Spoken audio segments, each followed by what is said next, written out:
இருக்குன்னா இங்கே பெரிய மனநிலையும் இருக்கக்கூடாது. அப்போ அதாண்டா விழுந்து ஒருத்தன் செத்து போனால் ஒரு பள்ளிக்கார பிள்ளை செத்தா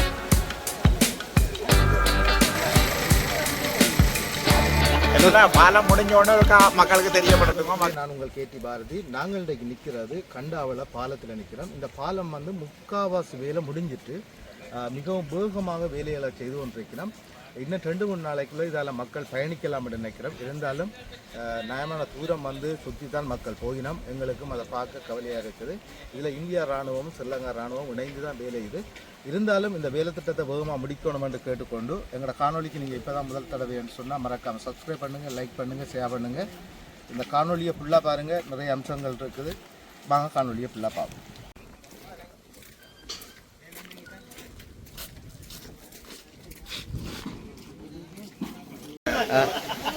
பாலம் முடிஞ்ச உடனே ஒரு மக்களுக்கு தெரியப்படுத்துங்க. மக்கள் சுற்றி ஓடிக்கொண்டிருக்கணும். இப்போ இங்கே வேகமாக முடிஞ்ச உடனே ஒரு மக்கள் எதிர்பார்த்து கொண்டிருக்கா. யூடியூப் சேனலில் தான் பார்த்து கொண்டிருக்கணும். முடியுதான்ட்டு ஒருக்கா முடிஞ்ச உடனே எங்களுக்கு ஒருக்கா இது சம்பந்தம் வீடியோ ஒருக்கா போடுவோம். வெளி நியூஸ் எப்படி போகுது? வெளி நியூஸ் முடிஞ்சுட்டு போய் கொண்டிருக்கா. நீங்கள் அந்த உண்மையை தெரியப்படுத்துங்க எனக்கு. இந்த பால வேலையை நெருக்கிட்டாங்க பாருங்கள்.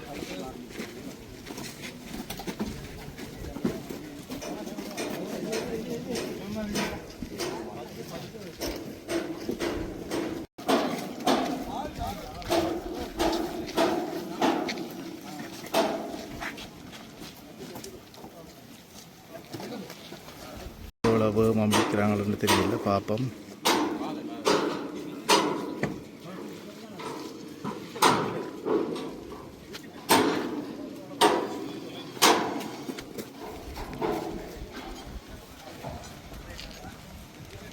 இதில் நடந்து போகிற பாதையில் இவ்வளோ தண்ணி போய்கொண்டிருக்குது.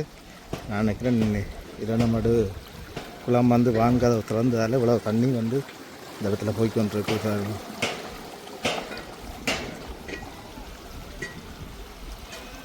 வந்து வேகமாக நெருக்கிட்டாங்க. அங்கே வந்து ஏறிட்டு பாலம் போய் இது எவ்வளோக்கு கிட்ட சாத்தியப்படும்ன்றது எனக்கு தெரியல. இது வந்து நிறைய வெள்ளத்திட்ட நடுவில் பெரிய ஒரு கேட போகுது. அது வந்து எப்படி இருக்குமன்றதெல்லாம் தெரியலை. நடுவில் அது இருக்குமா இல்லையான்றதெல்லாம் நாங்கள் யோசிக்கலாம்.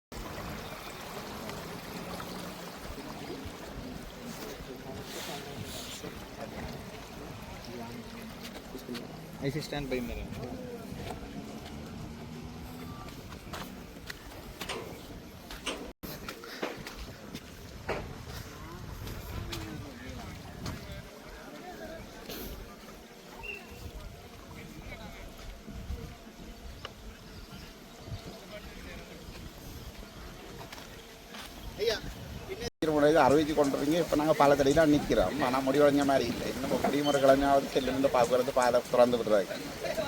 ஆனால் இதுக்கு சம்பந்தமான அழிவுக்கு நாங்கள் தான் ஒரு வழியில் காரணமாக இருந்திருக்கிறோம்.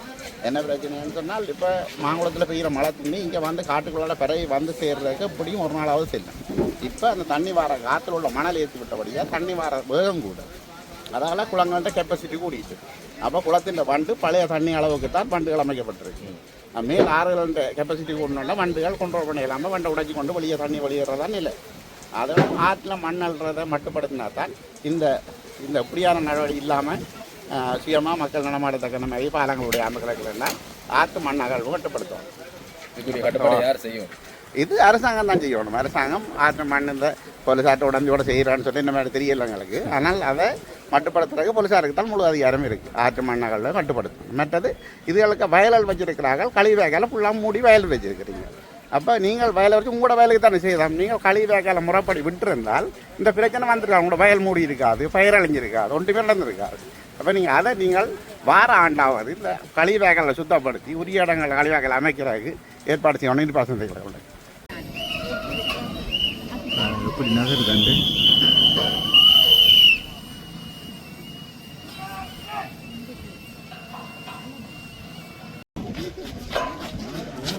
இதில் வந்து ஏதோ ஒரு கேட்டரை கலட்டி இங்கே கொண்டு வரணும். நான் நினைக்கிறேன் அங்கேருந்து சில பொருட்களை வந்து கலட்டி கொண்டு வருவேன். இங்கே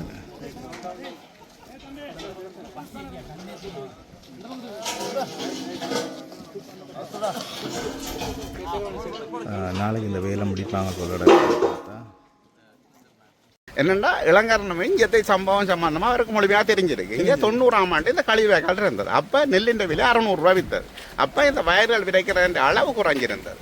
அதால் இந்த கழிவேக்கால் ஒரு தரம் அழிக்கல. இப்போ நெல்லின் விலை இந்த அளவு போயிட்டோன்னு 1000 நெல் விலை போயிட்டோன்னே வயல் கழிவேக்கால வயலாக்கிட்டோம், அழிச்சிட்டோம். அதால் தான் முழு பிரச்சனை. எம்பி கூறின கருத்து முக்கியமாக அவர் சரியான கருத்து தான் கூறினார். முழு காரணமும் அந்த எம்பி தெரிவித்து அவருக்கு இந்த சம்பவம் தெரிஞ்சபடியா அது சம்பந்தமாக சரியான கருத்து.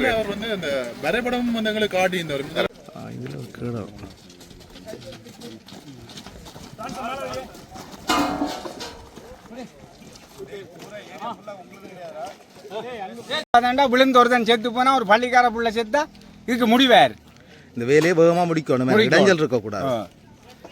முடிச்சாலும் பரவாயில்ல, விடுவு பார்க்குறாங்கள முதல் வச்சிருக்க கூடாது. அது உண்மையான விஷயம். ஐயா கோவத்தில் போகிறார் பாருங்க.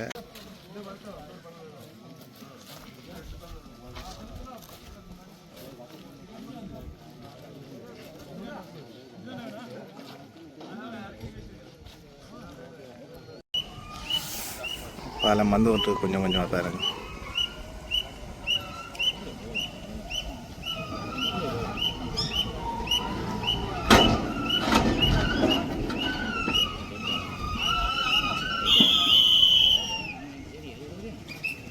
தான் மணல் அந்த அரிவட்டு பூவாமல் பாதுகாக்கலாம். மாட்டு ரிசர்வேஷன் எல்லாம் இப்போ இல்லை, முழுமையாக ஆட்டு ரிசர்வேஷன் அழைச்சி வயலாக்கிட்டுனா. அப்போ ஆட்டு ரிசர்வேஷன் இருக்கணும், ஆட்டு ரிசர்வேஷன் புல்லு வளரணும். புல்லு வளர்ந்தால் தான் மண்ணுருவி ஆட்டுக்கு ஆட்ட மூடாது. அப்போ ஆட்டு ரிசர்வேஷன் இல்லை. அதை அரசாங்கம் இதுக்கு மட்டுமான சட்டங்களை கொஞ்சம் டைட்டாக போட்டு இதோட ஒன்று நடக்காமல் மட்டுப்படுத்தினால் எங்களிடத்தை இப்படியான அர்த்தம் பெறாது.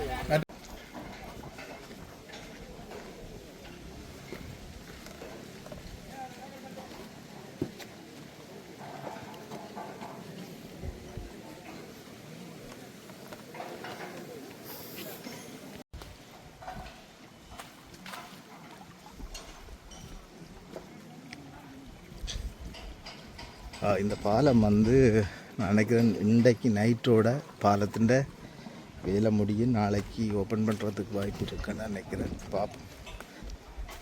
இந்தியா எங்களை அழிவுக்கு இந்தியா தானே காரணம். நாங்கள் இந்தியாவை மறக்கலாம் இருக்காது. அப்போ இந்தியா முதல்ல இந்தியா எங்களோட ஒத்து நிற்க இல்லை. இந்தியா எங்களை எந்த இரவு மாற்றி கொண்டு தான் இருந்தது. அப்போ அழிவுக்கு என்னன்னா அழிகிற நேரம் தானே வரணும், வேறாக வரையிலாது. இப்போ அவையெல்லாம் எங்களோட அழிவுக்கு முக்கிய காரணம். இந்தியா தான் அழிவு காரணம். இல்லாட்டி எங்களோட நாளைக்கு சிங்கப்பூர் மாதிரி இருந்திருக்கும்.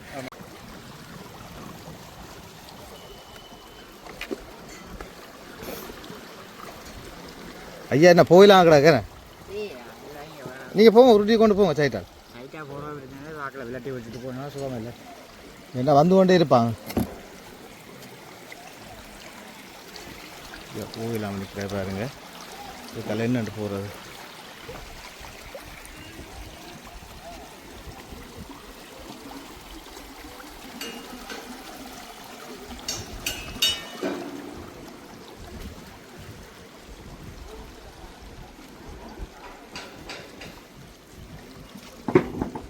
கொழும்புக்கு பெரிய ஒரு பாதிப்பு வரும். நாங்கள் என்ன சமயம் இங்கே மாட்டோம், எங்களை போக்குவரத்து அந்நிய செலவணியெல்லாம் கொழும்புக்கு வராது. அப்போ கொழும்புக்கு வருமானம் பாருன்னு சொன்னால் இங்கே பெரிய விமானம் இருக்கக்கூடாது. அப்போ அதுக்காகத்தான் அரசாங்கம் இந்த விமானத்தை விஸ்தரிக்காம வச்சிருக்காங்க. இது முதல் இந்த விமானம் விஸ்தரிப்பா இருந்தது. இதை வந்து விஸ்தரிச்சா யாழ்ப்பாணம் வேற லெவலில் போயிடும். யாழ்ப்பாணம் நல்ல ஒரு நிலைக்கு மற்றது எங்களோட தமிழ் எம்பிமார் இந்த பக்கம் மட்டுமே கதைக்கு. நீங்கள் இதை வந்து எம்பிமார் கதைச்சதுக்கு நீங்கள் தமிழ் எம்பிமார் வந்திருப்பார், சரி டாக்டர் வந்திருப்பார், இவை வந்திருப்பேன். ஆறு இந்த இது சம்பந்தமாக கதைச்சு இப்போ இளங்குமரம் கதைச்சு சம்பந்தம் ஒரு திறன் கதைக்கு.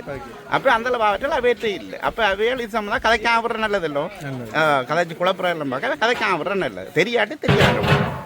அப்போ தெரிஞ்ச விஷயத்தை கேட்குறான்னு அவரை கண்டக்கூடாது. மற்ற பொதி கொடுத்து வைக்கணும். பொதி கொடுத்தால் பொதி இப்போ கொடுக்குற நவர் ஆரண்டு நாங்கள் தேடி பிடிக்கலாம். பொதிக்க டேட் போன பொருள் இருக்குது. அப்போ அந்த பொதி கொடுக்க நான் அவர் இளங்குமரம் என்ன சொன்னவரேன்னு சொன்னால் அந்த பொதியில் நீங்கள் பில்லு எந்த கடையில் கொடுக்குறீங்களோ அந்த பில்லும் பொதிக்க போட்டு கட்டுக்கோங்க.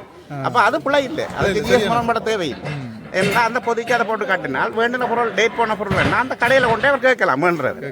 அப்போ அப்படி ஒன்று தான் இருக்கணும். பொதி கொடுக்க பொதி கொடுக்குறவற்ற எந்த கடையில் வேண்டாண்ட வில்லும் பொதிக்குள்ளே போட்டு கட்டப்பட்டிருக்கும்.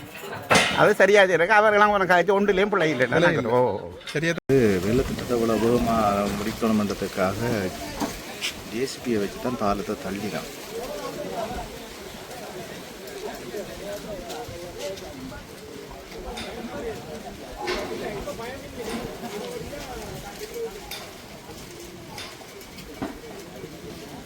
பாதை. இது வந்து நடப்பாதை. அடுத்த ஒரு நடுவால் ஒரு கேடர் வருது. அகல சைட்லேயும் இங்கே சைட்லேயும் வாகனம் போகலாம். போகிறதுக்கு ஒரு பாதை, வாரத்துக்கு ஒரு பாதை வாகனங்களுக்கு. வாழ்க்கையில் உடைய அதை நினைக்கிறேன். பார்ப்போம்.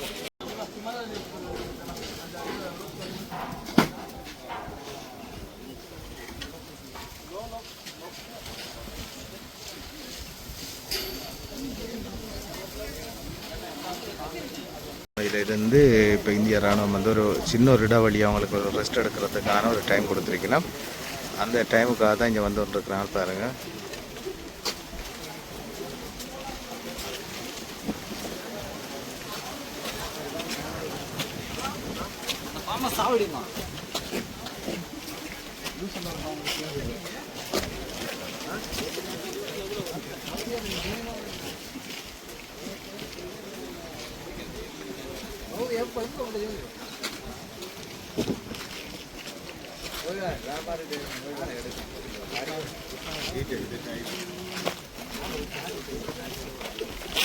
இதில் வாரவர் தான் மெயினாக நிற்கிறார். இதில் ஒரு இடைவெளி கொடுத்துருக்குறாங்களா அவங்களுக்கு, சின்ன ஒரு நேர் இடைவெளி.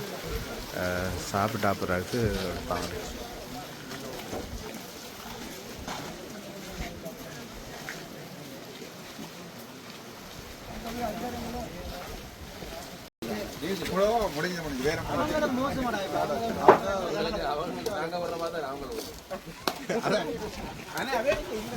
காலமா இப்ப எங்கட அனர்த்தங்கள் ஏற்பட்ட போது வேற நாடுகள்ல இருந்து பெரிய பெரிய சரக்கு விமானங்கள் வந்து வந்தது.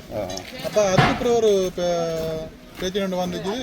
ஏன் இப்போ பெரிய வேலைகளை இவ்வளோ வேகமாக முடிக்கிறதுக்காக கடும் முயற்சி செய்து விட்டுருக்கிறார்கள்.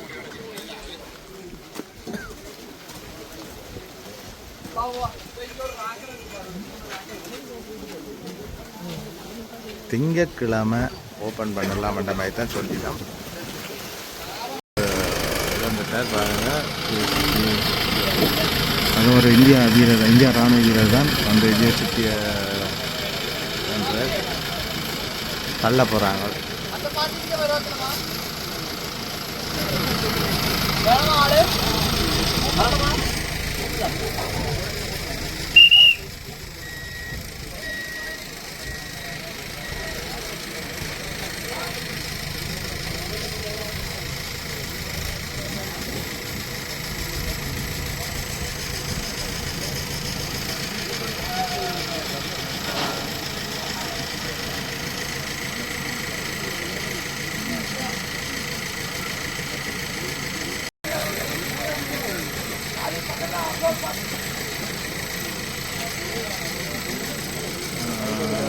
பாருங்க, எல்லா ராணுவ வீரரையும் கொண்டு போட்டுருக்கிறாங்க.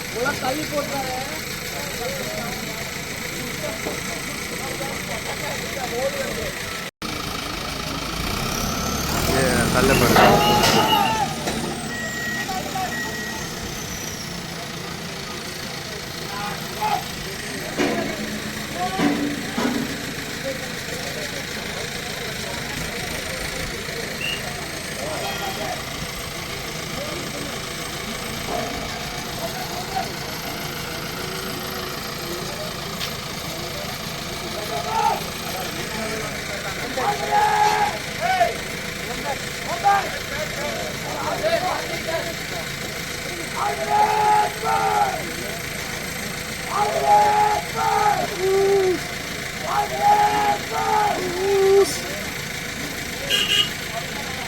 உள்ளுக்கு போயிட்டு இப்போ திருப்பி இழுக்க போயிடும். அதை பொலிவு இழுக்கிறதுக்கான வேலை திட்டம் தான் செய்ய போயிடும்.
அரை அடி உள்ளுக்கு போயிட்டோன்னு சொல்லி அரை அடி இழுக்க போயிடலாம்.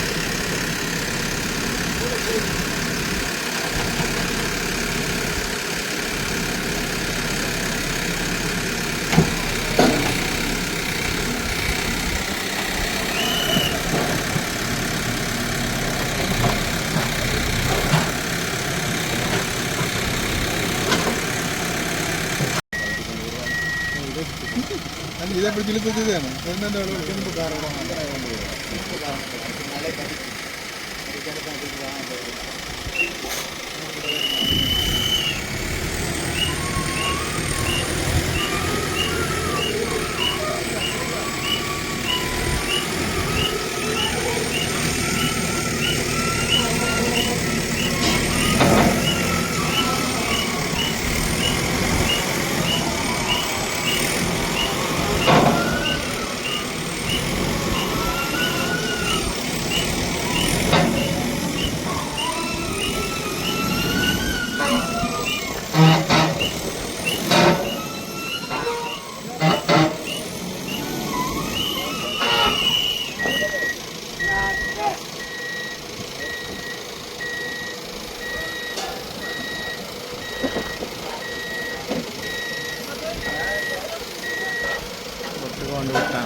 பெரும்பாலும் பாலத்தை வந்து அந்த ஸ்பாட்டில் கொண்டு விட்டுட்டாங்க.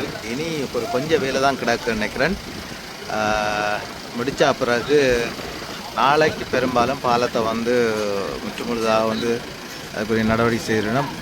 திங்கக்கிழமை ஓப்பன் பண்ணலாம்னு தான் சொல்லினோம். ஆனால் எவ்வளவுக்கு அது சாத்தியப்படும், எவ்வளவுக்கு அது செய்யணும்ன்றதெல்லாம் எங்களுக்கு தெரியலை.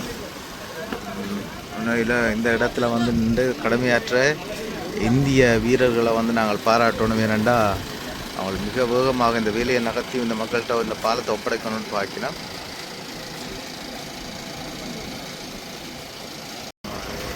வேலையை ஃபேஸ் பண்ணுறதுக்காக அவங்களுக்கு போக்கி டோக்கியெல்லாம் கொடுக்குறாங்க. அவங்க கைகளில் பண்ணுங்க.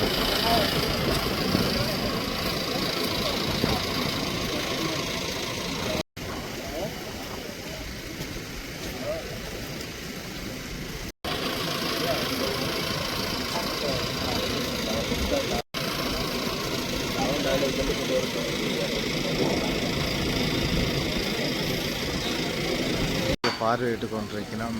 உண்மையில் இன்னும் கொஞ்சம் நேரத்தில் இந்த வேலை முடிஞ்சிட வேண்டாம் நினைக்கிறோம். ஏன்னா அவ்வளோ வேகமாக வந்து பொருட்களை கொண்டு அறியணும், கொண்டு வந்து வைக்கணும்.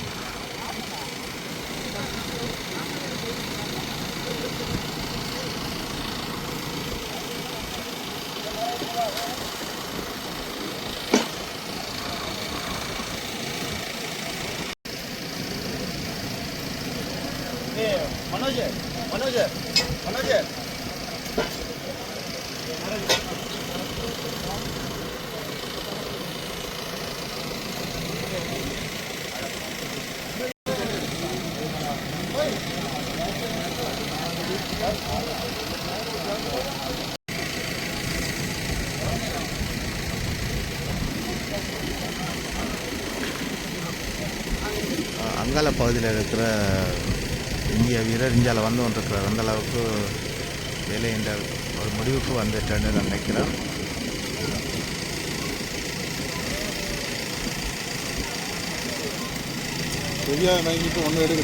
நாங்கள் போகிறோம். இந்த பாதைக்கெல்லாம் போகணும் வேண்டாம், அதுக்கால போகலான்ட்டு சொல்லிட்டு நான் ஒரு தரம் போகலான்ட்டு, அதால் நாங்கள் இதுக்கெல்லாம் போகிறோம்.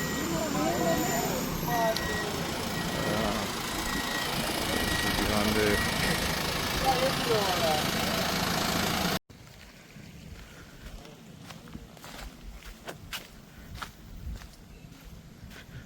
மேலே போய் எடுக்கலாம். அது இப்போ என்ன ஆம்புலன்ஸ் எல்லாம் கொண்டு வந்து விட்டுருக்குறாங்களே. ஏதாவது ஒரு ஆளுக்கு திடீரென்று ஒரு பிரச்சனை வந்தால் அதை வந்து சமாளிக்கக்கூடிய அளவுக்கு விட்டுருக்கணும். இதில் கனர வாகனம் ஒன்று நிற்குது.